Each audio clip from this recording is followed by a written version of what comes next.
ಬದಲಾವಣೆ ಯಾರಿಂದನೂ ಅಲ್ಲ. ಇಂಡಸ್ಟ್ರಿ ಅಂದರೆ ಅದು ಒಂಥರ 5 ವರ್ಷಕ್ಕೊಂದ್ಸತಿ ಒಂದು ರೀಬರ್ತ್ ಅನ್ನೋ ಥರ ಬರುತ್ತೆ.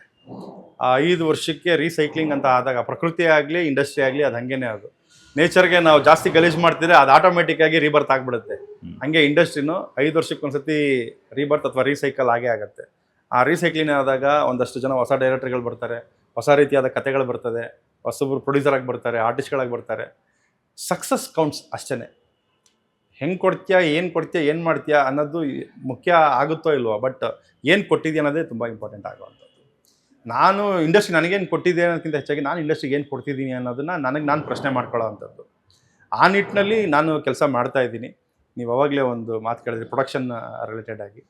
ಅದ್ರ ರಿಲೇಟೆಡ್ ಆಗಿ ಹೇಳಬೇಕು ಅಂದರೆ, ಇವತ್ತು ನಾನೊಂದಷ್ಟು ಕನ್ಸಿಟ್ಕೊಂಡು ಬಂದವನು ಇಂಡಸ್ಟ್ರಿಗೆ. ಹಿಂಗೆ ಆಗಬೇಕು, ಹಿಂಗೆ ಮಾಡಬೇಕು ಅಂದ್ಕೊಂಡು ಬಂದವನು ನಾನು.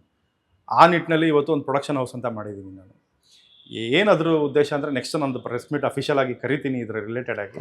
ಬೇಸಿಕ್ ಅಂತ ಹೇಳೋದಾದರೆ, ಇವತ್ತೊಬ್ಬ ಹೊಸ ಪ್ರೊಡ್ಯೂಸರು ಇಂಡಸ್ಟ್ರಿಗೆ ಬಂದು ಸಿನಿಮಾ ಮಾಡಬೇಕು, ಅವನಿಗೆ ಯಾವುದೇ ರೀತಿಯಾದ ಐಡಿಯಾ ಇರೋದಿಲ್ಲ, ಎಜುಕೇಷನ್ ಇರೋದಿಲ್ಲ, ಆಮೇಲೆ ಯಾರೋ ಒಬ್ಬರು ಎಕ್ಸ್ಪೈಸೆಡ್ ಪ್ರೊಡಕ್ಷನ್ ಮ್ಯಾನೇಜರ್ ಇರ್ತಾರೆ, ಸರಿಯಾಗಿ ಸಿಕ್ಕಲ್ಲ, ಅಥವಾ ಬಜೆಟ್ ಜಾಸ್ತಿ ಆಗುತ್ತೆ. ಇವಾಗ ಸಿನಿಮಾ ಏನಾಗ್ತದೆ, ಸ್ಟಾರ್ಟ್ ಆಗುತ್ತೆ, ರಿಲೀಸ್ ಆಗೋವರೆಗೂ ಗ್ಯಾರಂಟಿ ಇರೋದಿಲ್ಲ ಇವತ್ತು, ಎಸ್ಪೆಷಲಿ ಹೊಸಬ್ರು ಸಿನಿಮಾಗಳು. ಬಜೆಟ್ ಜಾಸ್ತಿ ಆಗಿಬಿಡುತ್ತೆ. ಒಂದು 50 ಲಕ್ಷ ಸಿನಿಮಾ ಮಾಡ್ತೀವಿ ಅಂದ್ಕೊಂಡಿರ್ತಾನೆ, ಅದು 80 ಲಕ್ಷ ಕೋಟಿ ಆಗೋಗ್ಬಿಡುತ್ತೆ. 3 ವರ್ಷ ಆದರೂ ಸಿನಿಮಾ ಮುಗಿಯೋದಿಲ್ಲ.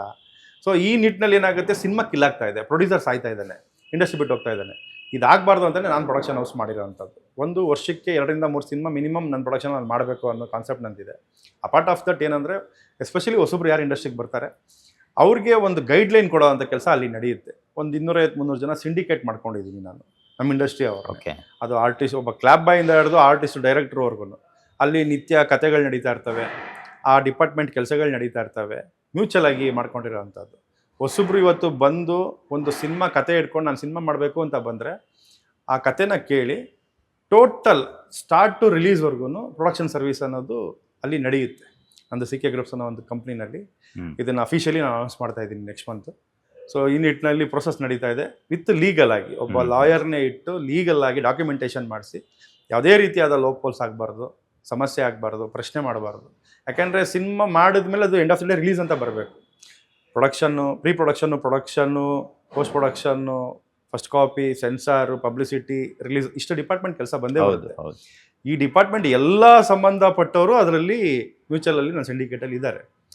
ಸಿನಿಮಾ ಮುಗಿಸಿ ಇನ್ನು ಸೆನ್ಸರ್ಗೆ ಹೋಗ್ತಿದ್ದಂಗೆ ಆ್ಯಸ್ ಎ ಡಿಸ್ಟ್ರಿಬ್ಯೂಟರ್ ನಾನೇ ಇರೋದ್ರಿಂದ ಸಿನಿಮಾ ರಿಲೀಸ್ಗೂ ಈಸಿ ಆಗುತ್ತೆ. ಮೇಯ್ನ್ಲಿ ಒಬ್ಬ ಪ್ರೊಡ್ಯೂಸರ್ಗೆ ಸಿನಿಮಾ ಸ್ಟಾರ್ಟ್ ಆದರೆ ನನ್ನ ಸಿನಿಮಾ ರಿಲೀಸ್ ಆಗುತ್ತೆ ಅನ್ನೋ ಒಂದು ನಂಬಿಕೆ ಇರುತ್ತೆ. ಅದನ್ನು ನಾವು ಒಂದು ಅಗ್ರಿಮೆಂಟಲ್ಲೇ ಅವ್ರಿಗೆ ಡೀಟೇಲಿಂಗ್ ಕೊಟ್ಟು ಡಿಸ್ಕಸ್ ಮಾಡಿ ಫೈನಲ್ ಆದಮೇಲೆ ಆ ಸಿನಿಮಾನ ನಾವು ತೊಗೊಳ್ತೀವಿ. ಅದಕ್ಕೊಂದು ಪ್ರೊಡಕ್ಷನ್ ಸರ್ವಿಸ್ ಅಂತ ಇರುತ್ತೆ. ಇದರ ಉದ್ದೇಶ ಇಷ್ಟೇ, ಎಲ್ರಿಗೂ ಕೆಲಸ ಸಿಗಬೇಕು, ಆಮೇಲೆ ಎಲ್ರಿಗೂ ಪೇಮೆಂಟು ಸಿಗಬೇಕು. ಯಾಕೆಂದರೆ ಎಷ್ಟೋ ಜನಕ್ಕೆ ಇವತ್ತು ಪೇಮೆಂಟ್ ಸಿಗೋದಿಲ್ಲ. ಅದು ಕಮ್ಮಿ ಆಗಲಿ ಜಾಸ್ತಿ ಆಗಲಿ ಒಟ್ಟು ಸಿಗಲೇಬೇಕು ಪೇಮೆಂಟು.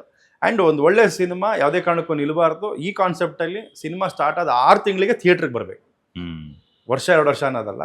ಅದು ಮಿನಿಮಮ್ ಬಜೆಟ್ ಇರ್ಬೋದು ಅಥವಾ ಬೇರೆ ಬೇರೆ ಥರದ ಬಜೆಟ್ ಇರ್ಬೋದು. ಅದಕ್ಕೆ ಏನು ಬಯಸುತ್ತೆ ಅದೆಲ್ಲ ಥರ ಸರ್ವಿಸನ್ನು ನಮ್ಮ ಒಂದು ಸಂಸ್ಥೆಯಿಂದ, ಅದಕ್ಕೆ ಬೇರೆ ಬೇರೆ ಥರ ಟೀಮ್ಗಳನ್ನ ಮಾಡಿದ್ದೀನಿ ನಾನು. ಈ ನಿಟ್ಟಿನಲ್ಲಿ ಮಂಗಳೂರಲ್ಲಿ ಕೂಡ ನನ್ನೊಂದು ಆಫೀಸ್ ಓಪನ್ ಆಗ್ತಾ ಇದೆ. ಸೊ ಕಂಪ್ಲೀಟ್ ಫ್ಲೋರ್, ಒಂದು 4000 ಸ್ಕ್ವೇರ್ ಫೀಟ್ ಒಂದು ಆಫೀಸ್ ಮಾಡ್ತಾ ಇದ್ದೀನಿ ನಾನು. ಆಲ್ಮೋಸ್ಟ್ ಜಾಗ ಫೈನಲ್ ಆಗಿದೆ, ಕೆಲಸ ನಡೀತಾ ಇದೆ. ಅಲ್ಲಿ ನಿಮ್ಗೊಂದು ಗ್ರೀನ್ ಮ್ಯಾಟ್ ಫ್ಲೋರ್ ಇರ್ಬೋದು, ಒಂದು ಮಿನಿ ಥಿಯೇಟರ್ ಇರ್ಬೋದು, ಟೋಟಲ್ ಸೆಟಪ್ ಬಂದ್ಬಿಡುತ್ತೆ ಪೋಸ್ಟ್ ಪ್ರೊಡಕ್ಷನ್. ಅದು ಓಪನಿಂಗ್ ತಮ್ಮನ್ನು ಕರಿತೀನಿ, ಎಲ್ಲರೂ ಬನ್ನಿ. ಸೊ ಇಂಡಸ್ಟ್ರಿಗೆ ನಮ್ಮ ಕೈಲಿ ಏನಾಗುತ್ತೆ ಅದನ್ನು ನಾವು ಮಾಡೋಣ, ಇಂಡಸ್ಟ್ರಿನೂ ಚೆನ್ನಾಗಿ ಬೆಳೆಸೋಣ, ನಾವು ಬೆಳೆಯೋಣ ಅಷ್ಟೇ. Super sir, super. All the best ನಿಮಗೆ. Actually thank you.